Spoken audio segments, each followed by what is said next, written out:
Good evening. Today we are going to see some problems on fluid properties. Before switch over to these problems, we are going to see the 2 points which remained in theory part of the lectures. So we will first go to this. So we have first vapor pressure.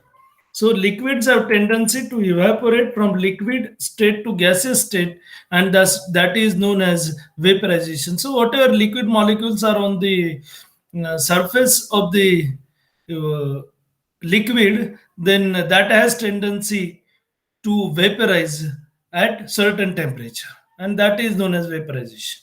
So now let us we will have a container, that is closed container with liquid in this, and the pressure between the liquid surface and top of the container, that is this space, we have let us atmospheric pressure. Then if the liquid is kept in container and temperature is increased, now we are going to increase the temperature. So what will happen? Then evaporation of the liquid molecules accumulate. So if temperature is increased, then at 100 degrees centigrade, if we will take water, then evaporation start, and these evaporated molecules will accumulate in the space which is between liquid surface and top of the container, and these accumulated molecules are going to act pressure on this liquid surface, and that pressure is known as vapor pressure. So the molecules exert pressure on the liquid surface which is accumulated due to vaporization, and that pressure is known as vapor pressure. Now if we reduce this atmospheric pressure, then in that case your vapor pressure may be at less than 100 degrees centigrade also.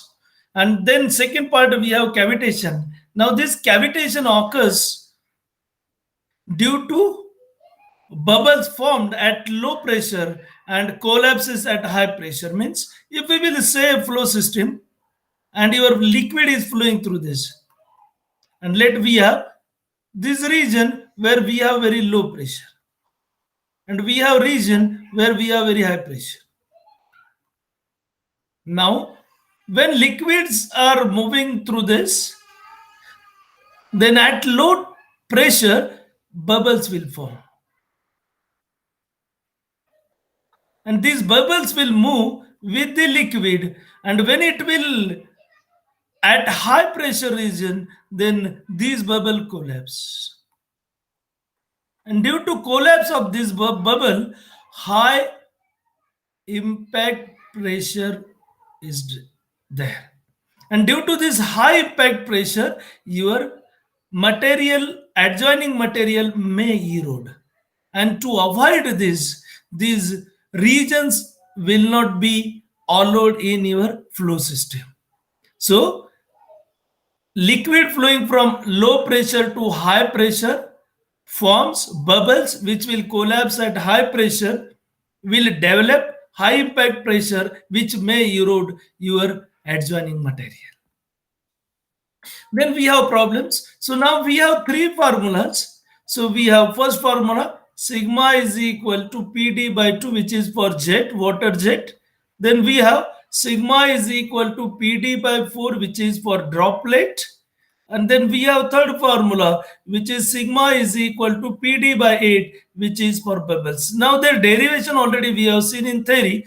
So now we will go with problems. So we have given that value of sigma, that is equal to 0.076 Newton per meter, and this is 0.047 Newton per centimeter square, and we have to find out diameter of the droplet. Now formula we have, that is P is equal to 4 sigma by D. Now we have converted these values. So if I will convert this value in millimeters, Newton per millimeter, then we have divided by 1000. Then this will be Newton per millimeter. If you convert this value in Newton per meter square, then you have 0.0147 divided by 100, which will be Newton per centimeter square. And from this we will get value, that is diameter of the droplet, and that diameter is 1.948. So I can say it as 1.95 millimeters. Then we have find the surface tension for soap bubble 30 millimeter diameter, and this inside pressure that is given above atmospheric pressure, and we have to find surface tension. So soap bubble means we have PD by 8, or P is equal to 8 sigma by D, and then we will substitute this value. This is in meters only. So what is given? We have D is given 30 millimeters, convert it into meters. So 30 into 10 raised to minus 3 meters. And then P is given, and P is given 1.962 Newton per meter. And that will gives me value of sigma 7.38 into 10 raised to minus 3 Newton per meter.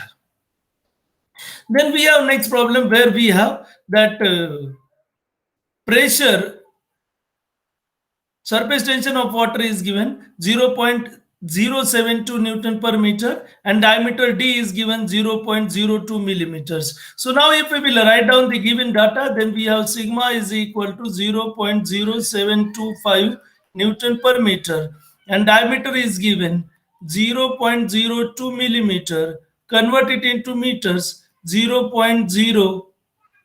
3 zeros will be increased, and that will be meters.